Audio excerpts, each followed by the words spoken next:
In this video presentation, I'll be looking at the artillery monument located outside Hyde Park Corner, the Tomb of the Unknown Warrior located in Westminster Abbey, and the Imperial War Museum's exhibit depicting soldiers' uniforms during World War I. When looking at these, I will analyze how they represent the myth of war experience as described by Moss, as well as the realism and how they contrast and the public's ideas surrounding them. Created in 1920 by architect Lionel Pearson and sculptor Charles Jagger, the Royal Artillery Monument is located in Hyde Park Corner, surrounded by other memorials. However, this memorial decided to portray the fallen soldiers in World War I very differently and depicted dead and dying soldiers on the side of the piece. This, as one may expect, was very controversial at the time and even now. On the southern end of the memorial, below and behind the howitzer gun, lies a dead soldier, covered in his drapes and still garnished in his soldier's uniform. This was very important to me because it showed how after the conflict, soldiers were dead in the thousands, in the hundreds of thousands. And this aspect is quite controversial when coupled with the quote below it that finishes off with, "They will return nevermore, but their glory will abide forever." I think this quote is extremely important because it emphasized the fact that they are gone and they had sacrificed their life for Britain and the rest of Europe. However, it does say that they will live on in glory forever through this monument, which still has an impact on the myth of war experience by glorifying their deaths.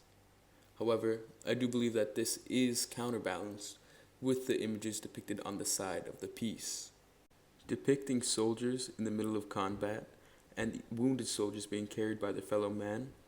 This was able to incite into its viewers the grotesqueness of war and the impact it has on the soldiers during the conflict. However, the realism that is portrayed through the Royal Artillery Monument is not carried on through other memorials located in London. For instance, located in Westminster Abbey, the Tomb of the Unknown Warrior was constructed with special care to the tomb.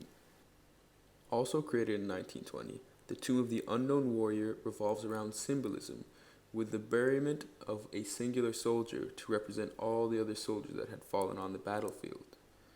Its idealization of the war through the poppies and the inscriptions on the panel greatly contrasts that of the Royal Artillery Monument and its realism and portrayal of the soldiers that had fallen. For instance, looking towards the bottom of the panel, it is inscribed, "They buried him among the kings, because he had done good towards God and towards his house." This quote has a large impact similar to that of the Artillery Monument. However, instead of working against the myth of war experience, this furthers it by connecting these fallen soldiers to God and to England itself as a country.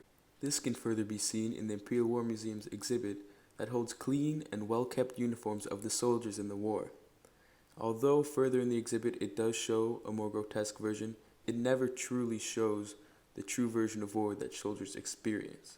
Looking at these uniforms, the way they are displayed, gives the viewer the idea that soldiers were fighting justly and honorably. However, in reality, that was never the case, with conditions so abhorrent that the uniforms never looked this way when in combat.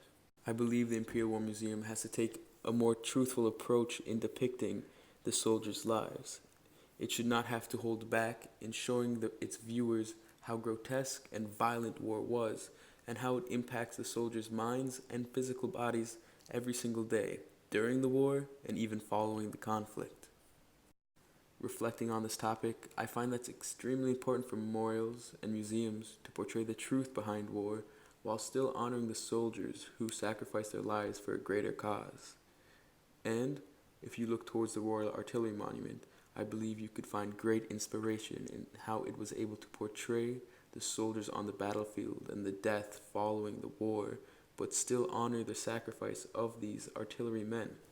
However, I also agree that there is a time and place for symbolism that can be seen in the Tomb of the Unknown Warrior located in Westminster Abbey, because I believe that all those involved and all those who have lost in the war need a space where they can see and honor their loved ones that they had lost in the conflict.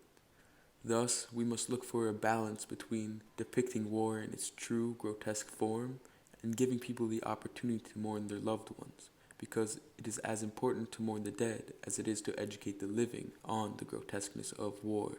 If we do not do so, then conflicts like World War I and World War II will continue to happen, with the myth of war experience being the fuel behind all war efforts, causing further death and damage across the globe.